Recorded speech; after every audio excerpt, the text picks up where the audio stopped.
के मारे घरे तुई आजे, मारे घरे तुई आजे, तुई आजे रे नंदलाल, ओ मारे घरे तुई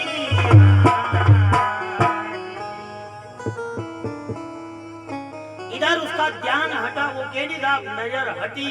ने दुर्घटना घटी। इधर जब उस अंगराजा की पत्नी सुनीता ने जैसे ही वो खीर पान करी तो पान करते समय उसका ध्यान अलग चला, और जैसे ही वो गया तो इधर अंदर का फोटो बिगड़ गया। ये जरूरी नहीं है साहब कोई पढ़े लिखे से, मान लिया कोई पढ़ी लिखी लिया बड़ा ज्यादा इंटेलिजेंट लिया, मन की यो विचार नहीं करनो के साहब पढ़े ज्यादा पढ़ी लिखी ने बड़ा आदमी बढ़िया, मन की संतुष्ट नहीं। केवल अगर बुद्धि का अगर प्रकाश हो गया और बुद्धि ने अगर विकास कर रखा है तो विचार कर लेना स्वर्ग अपने घर। जब वो दुष्ट बालक माँ के गर्भ में आया और इधर ध्रुव जी महाराज की तीसरी पीढ़ी में राक्षस जैसी संतान हो गई, वो जब छोटा था छोटे से ही बात हो गया। निरपराध जो बालक थे, तो निरपराध जो बच्चे थे उन बच्चे को मारने लगता वो। ऐसे जब जीवों को दुख देता, इधर अंग राजा ने विचार किया कि हमारे कुल में ये कैसा बेटा हो गया। जब थोड़ा और बड़ा हुआ और उसके अत्याचारों को देखा तो उसका जो पिता, वेन का पिता जो था, वो राजा अंग आधी रात के समय घर छोड़ करके चला गया। उसने देखा ऐसी नीच संतान से तो मैं नीच संतान ही अच्छा। एक मान लिया जाए, इसलिए कहा जाता है कार्य हो क्या नहीं साहब, चलिए ऐसी जगह जो पैरों के निशान बन जाए, चलिए ऐसी जगह कि पैरों के निशान बन जाए, काम कुछ ऐसा कर जाए जीवन में नाम बन जाए।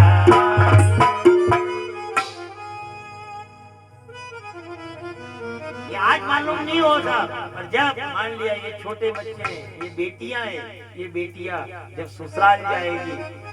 जाएगी उस समय कभी धार्मिक आयोजन होगा तो ये बेटियां भी गर्व से कहेगी हमारे वहां भी ऐसे ऐसे कार्य होते हैं, हमारे वहां भी ऐसे है, हमारे माता पिता है ऐसा कार्य करते हैं। ये भी घमंड वाली बात है, गर्व से कहे। पढ़ाई लिखाई सब कुछ नहीं होता है। मान लिया समय पर जो कार्य आ जाए, समय पर जो काम आ जाए वही तो है। मान लिया पढ़े लिखा अब कुंभ मेलो चालू इधर बस में जई रहा, अब बस में जई रहा तो मानसिंह जी ने क्यों भाभी थी कि कहीं भूल जाऊं कि मेरी इच्छा है कहो क्या जाओगा घणी पीड़ ने कणा के वाती लागी रे बटन कई करोगा, अरे आइदो हूं तो तू तो चिंता मत कर तो बंद आ गया। और लो આપણે તો यही કુંભી દે આપણે તો આપણે यही मेरो लेके यूं कही अरे नहीं अब ठीक है, अरे ती ईदाओ के પછી जाओगे नहीं, अब पढ़े लिखे की बात अलग है, वगैरह बढ़िया है ठीक है। अब मालूम तो है ही कोई, अब वहाँ कहीं के सब जैसे ही गए यहाँ थी ना थोड़ा आ गया निमच की बस आई तो वहाँ बस आधो घंटो चालवा में देर थी तो कोई अप टू डेट यूं पढ़ियो लिखो बिल्कुल शूटिंग सेटिंग वालों बाबूजी बनाने वो रुमाल वाली सीट पे। अब बोलो साहब रुमाल रखो तो सीट कड़ी की बात, जना रुमाल रखो वहीं की सीट है। आती देर में यो विचार तो कीधु ही कोनी की सीट रोकी मेली ने आप सब क्या रुमाल एकड़ी कर्यो न हुदी जटईने बिया अब बिया तो वाह वो बड़ी के भी नजर आई है रुमाल वाला के और उन्होंने देखे वहां कई वाली थोड़ी कर दे बेटा यार आप जाओगे बस स्टार्ट होएगा ना भी चढ़ागा ना उठेगा परवारा आओ सब जड़े जे तो बस चालू है भी न हुदी बाबूजी रुमाल वाला आया ने मानसी जी मेरे ने उठो कई बात या रुमाल तो हां कटे ऊपरी, अरे वो तो पड़ियो मनी वाले ने पर सीट मारी है मानसी जी को के वेगा थारी वेगा मुंह तो बीयो तो बी है यार। अब यह बात की टेंशन थी बापी की टेंशन वे कटे कड़क के चक्कर पड़ जाइए हमें ज्यादा बढ़िया तक कि कोनी ने भीतर जाकर कई वालों कड़ा कहीं वेगा बस पर सब भगवान वे आखिर बैठिया अब बैठिया अगर रुमाल बगले बनी रुमाल वारो वटे वणा के उठनो पड़ेगा सीट में है वणा जो का थू पैसा दिरो मुन दिरो वणा के धीरे अपन मने रुमाल रखी लो तो सीट मारी मानसी जी को बली वेगा थारी सीट वेगा पर मुंह तो बियो मारो बाप ने उठे भैया बीए जो बी अब वणा देखो यार आने कौन मगजमारी करे यार कंपनी तक आएगा यार कौन मगजमारी करे एक दो शूटिंग सेटिंग वाला था वणा के टेंशन मत ले परवारो कंडक्टर ही नहीं उतारेगा वाह साहब कंडक्टर साहब भैया कंडक्टर साहब के इनके साहब मैंने सीट रोकी रखी दिया मैं यार आधा घंटा की रुमाल रखी रखे तो नहीं यार ये आइए भाई साहब ने यहीं बैठी है कंडक्टर साहब की अच्छा आधा घंटा ही बैठेगा हाँ कंडक्टर साहब के ऊपर रुमाल पड़े तो यहाँ कि हाँ पड़े तो पचे रुमाल वहां मिले तो जो तो कंडक्टर साहब की सीट आना चाहिए तो उठना पड़ेगा आपने नहीं उठी कंडक्टर साहब को उठना पड़ेगा एक ही बात है तो कहा वो ई पैसा दीरा मुंह नहीं दियो अरे पैसा दीरा लेकिन सीट आना चाहिए तो कहा आना ने मोल सीट का पैसा दिया गई मोल सीट का नहीं दिया किराए दियो लेकिन आणि तो रुमाल रखो आणि रुमाल रखवाती सीट आना चाहिए आपने उठना पड़ेगा। मानसिंह जी को जो दिमाग खराब का रुमाल रखवाती सीट आना की हाँ तो उठना पड़ेगा हाँ उठना पड़ेगा ने एकदम री કરીને ઉઠ્યા ને શાપુ બંધ્યો જો एकदम जैसे ही नीचे उतर्या ने ओनी फाटक के शापू बांध्यो ने शापू बांधी चारियाड़ी घूमी ने चालो सब नीचे उतरो मोटर पूरी मारी उधर जा बोला छोका करे एक रुमाल रखवाती सीट अड़ी की तो बोले पूरे सापोनी मोटर की बड़ी बात रखी थी चार याड़ी सापोनी पूरी साहब नीचे चल रहे ड्राइवर तू भी नीचे उतर मोटर वाले को बीजा हो यार ये है जगी ये बाहर लिया जाए सब कुछ नहीं होता है कभी ये विचार मत करना पढ़ाई लिखाई से सीधा भी अगर परमात्मा ने पुत्र दिया है अगर गुणवान पुत्र है तो विचार कर लेना स्वर्ग अपने घर के अंदर ही कहीं ढूंढने के लिए जाने की जरूरत इधर अंग राजा ने देखा ऐसी दुष्ट संतान हो गई चला गया वेन जब इधर जो भी भजन करे ब्राह्मण भजन करने लगे कहने लगा भजन माल हमारा खाते हो भजन उस परमात्मा का मेरा भजन करो उन ब्राह्मणों ने देखा कि हमारा पुण्य नष्ट होगा लेकिन जल लिया हाथ में और जल लेकर के जो राजा वेन के ऊपर श्राप दिया जैसे ही उन्होंने जल छोड़ा छोड़ते ही वेन का शरीर ढेर हो गया उसी समय वेन की मृत्यु हो गई अब बिना राजा के प्रजा कैसे रखे तो उसकी जो माँ थी सुनीता वो ऋषियों की विद्या जानती उस वेन के मरे हुए शरीर को उन्होंने एक कड़ा में रखा और तभी उन ब्राह्मणों ने फिर उसकी जंगा को मथा जंगा को मथने से एक बीलों की जाती हुई जिसको अपन बील कहते हैं निशान उसका पाप जो था वो प्रवाहित हुआ और उससे एक काला पुरुष प्रकट हुआ उसने कहा मेरा नामकरण करिए उन्होंने कहा तुम्हारी एक जाति होगी बीलों की जाति तुम्हारा नाम निषाद उसी समय से जाति बनी फिर उनकी दोनों भुजाओं को मथा इधर जंगा को मथा इससे एक भीलों की जाति बनी और दोनों भुजाओं को मथा तो एक भुजा से पुरुष और एक भुजा से स्त्री जो पुरुष था वह पृथु महाराज हुए और जो स्त्री प्रकट हुई वो अर्चिसी स्त्री हुई वो पृथु महाराज और कोई नहीं थे साक्षात भगवान विष्णु थे बोलो पृथु महाराज की जय जयकार करने लगे इधर उस अर्ची स्त्री को देख करके सब जय जयकार करने लगे पृथु महाराज जब राज्य संभालने लगे इतने में तो देवता आए उन्होंने कहा जो प्रजा थी वो प्रजा आई उन्होंने कहा ये पृथ्वी जो है ये पृथ्वी बीजों को तो लेती है लेकिन अन्न उत्पन्न नहीं करती पृथु महाराज ने जब उन प्रजाओं की वाणी को सुना प्रजा सब दुखी थी तो इधर पृथ्वी गाय का रूप बना करके और जब भ्रमण कर रही थी पृथु महाराज धनुष बांध लिए और गाय के पीछे दौड़े गाय भागती गई आखिर में शरण में आ गई पृथ्वी ने कहा हमें मार दोगे तो प्रजा को कहाँ रखोगे इधर पृथु महाराज ने कहा तू अपना भाग तो ले लेती है लेकिन बदले में अन्न उत्पन्न नहीं करती मान लिया अपने एक दाना बोए और एक दाने के शेष बनते हैं एक दाना खेत में बोए और शेष उत्पन्न हो ये क्या कारण है ये सब अपना पुण्य है सब ज्यादा अभी मान लिया अच्छा विचार कर लो खेत आप लोग ने मेहनत करवा वालों दूसरों तो आधी फसल अपनी ने आधी मेहनत लाइट अपनी मोटर आपड़ी स्टार्टर आपड़ो कूड़ो आपड़ो खेत आपड़ो मन की मेहनत करनी तो आधो मन को आधो हे सब अच्छा मान लिया जाए अन्य प्रकार की अगर आधो मन को आधो आपड़ो तो मान लिया जाए जितनी भी जमीन है यह परमात्मा की आधी मेहनत बनेगी ना आधी तो आधी बाती है घना देखो घना लफड़ा सा है फसल ज्यादा फसल हुई जा ने कीटो को कतरी हुई अदरी फसल हुई मने काढ़ी मने फसल जो की जाती है भगवान घणो बोधो कीधो तो करे बोधो करे तो भगवान ने दादा वे तो तू यह एक लफड़ो है बड़ो खतरनाक है यह बड़ी समस्या वाली बात है ज्यादा अगर कमाई लेगा अच्छा मान लिया आप विचार कर आप ही कमाओ आप ही फसल खेत में ना कीधा आप ही खेत में ना कीधा बीज आप वही दाम उगाड़े कौन बने भगवान ही उगाड़े तो बोलो साहब एक काम आप लोगों ने एक काम आप ही विचार कर खेती आप ही तैयार करा तो पानी कौन पड़ गया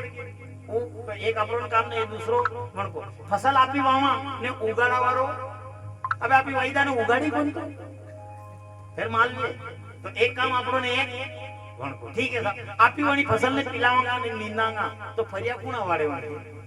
निधर घड़ी देखी आप हैं तो नहीं वेगा माँ की आड़ी नहीं वे तो हमारी कुछ लिया सोनू की मम्मी जी कशा खेत में या पूरी सोया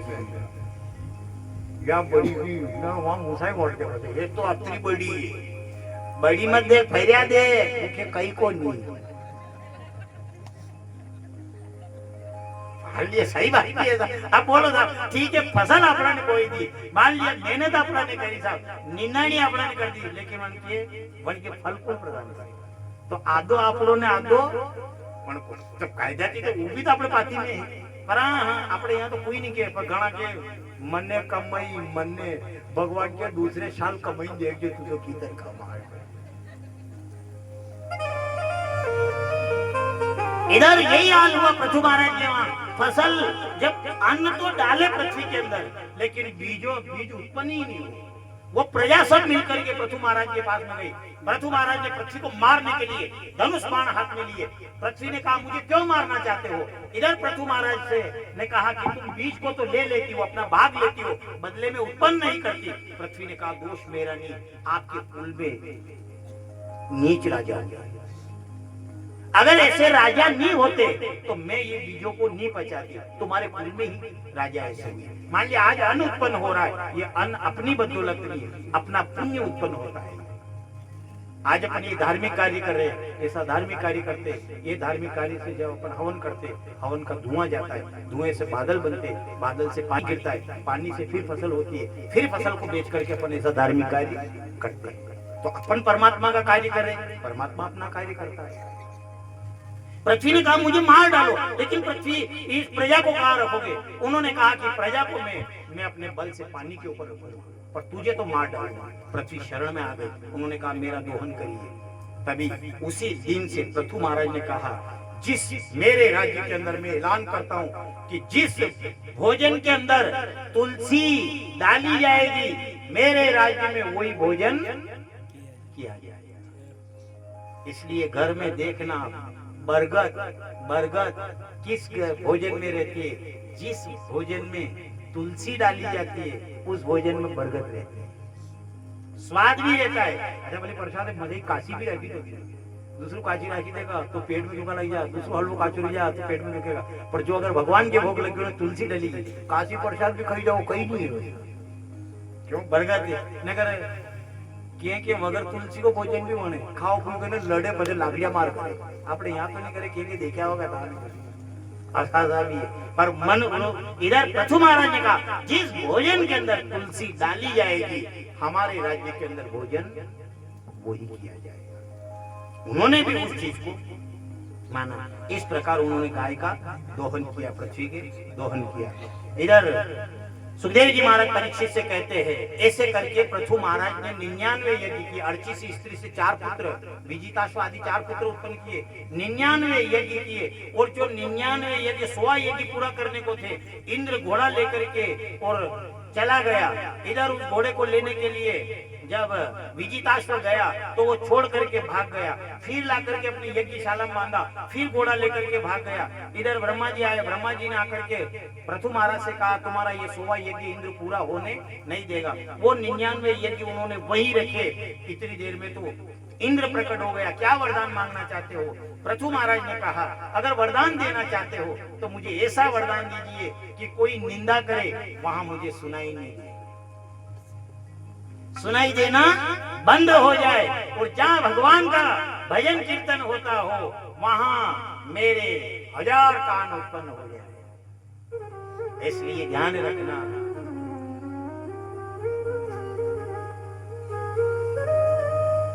काले मान दाल बाफला खाया, हमारे दिमाग में ये 2 दूना लेवा का था।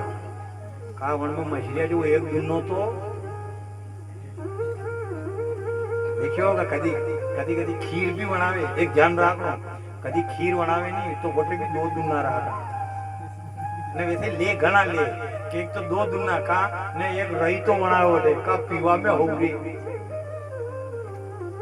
एक दूनो जो मान लिया जाए इन्हें नरम दे तो घना घना होशियार है तो वी के और भी 2 दूना है, 2 में ये तो दूना और के 2 ने कहीं करेगा पीऊंगा ने वणी 2 दूना झड़ पारे वरती रही तो हो पिया। तो एक ध्यान रखनो साहब, भगवान की भी याद प्रार्थना करनी, हे भगवान थने 2 दूना दिया ये 2 दूना है આના દુન્નાથી પાવે તો થારો રસ ही पावे आना दुन्नाती अगर पावे तो थारो नाम ही पाजे असी नहीं है कि कड़ी की निंदा वे वह निंदा पई गई काके समस्या है कताती हो तो निंदा लागे कदी कदी कोई कीते भाभी था कि यूं कीरा था हाजी कोण कीरा था ताका हो चीज कीरा था मारा हो तू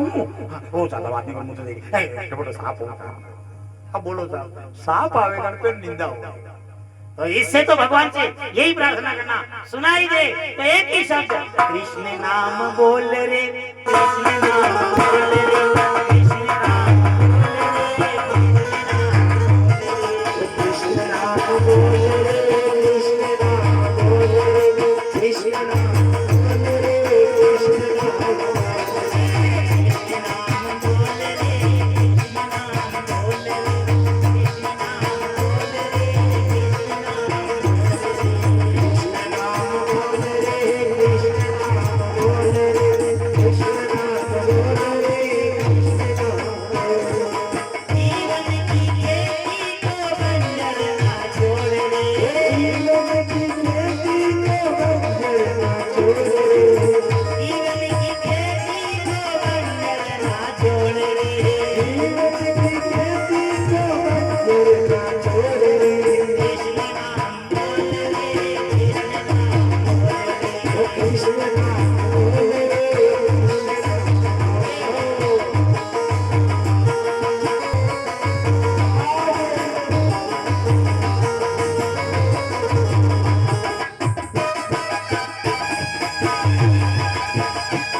जहाँ किसी की निंदा की जाती हो वहाँ मुझे सुनाई देना बंद हो जाए, और जहाँ भगवान का भजन होता हो वहाँ मेरे हजारों कान उत्पन्न हो जाए, मैं हजारों कान से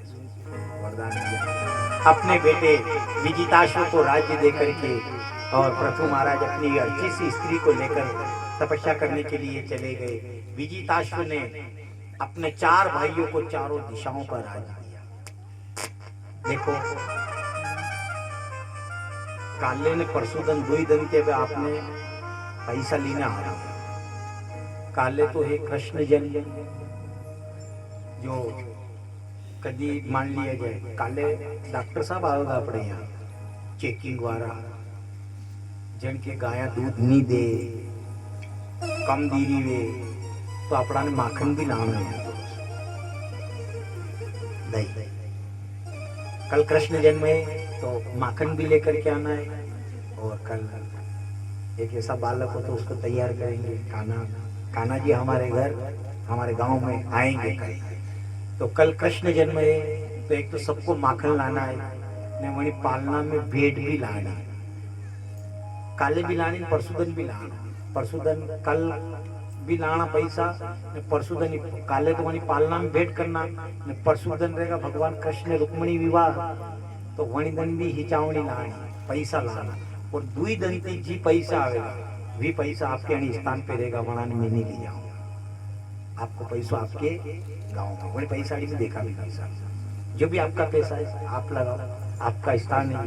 चाहे 1 रुपया हो, तो जो भी आप भेंट पूजा करोगे, हाँ आप अन्नदान लाओगे जवारी में इज्जत भी नता नगे सब परशुदन ही ची दे ये सब नहीं ले जाओ बोलिए हाँ पाड़ोगा तो ही नगे आएगी मागे एक तो माओ वाला की नगे आएगी तो या तो मैं ले जाऊंगा ने एक अपने सरपंच साहब हे ने एक वक्त खगारी नगे आएगी मानसिंह जी गोपाल कृष्ण भगवान की पटेल बाग यहाँ तो आप कमजोर आना जो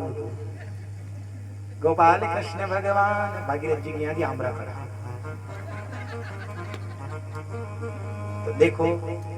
जो कल सभी को माखन लेकर भी आना है, यहाँ माखन जो रोज प्रसाद बनाए, लेकिन कल जो प्रसाद बनाएंगे कल जो बांटेंगे तो वो माखन की भी प्रसाद